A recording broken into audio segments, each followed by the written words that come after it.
Osu is a game. Peppy, he develops a game. That game is Osu. Okay, I know, mind blown.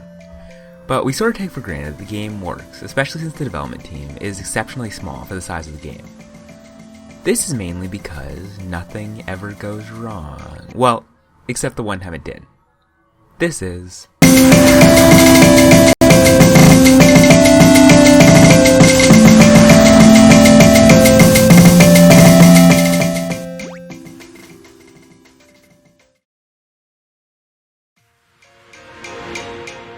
We begin our story on June 9th of 2020. A day like any other, standard to a T. But not for long, since Peppy was attempting to modernize the score submission code.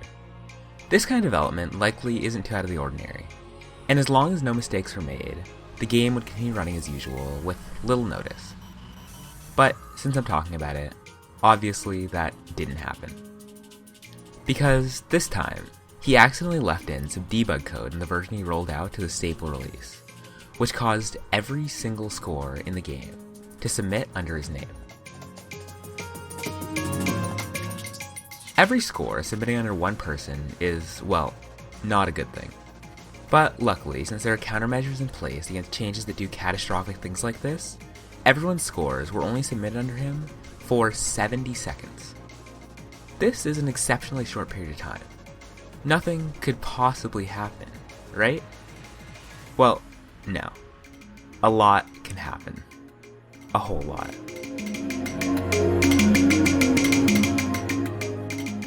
About 18,000 scores were submitted under Peppy's name, and in only 70 seconds he went from rank 600,000 to 60,000. He also got a #1 score on a map and the 8-star pass medal. And the icing on the cake is that through the game's auto-restriction system that is meant to ban blatant hackers that set scores too far out of their skill range, he was banned.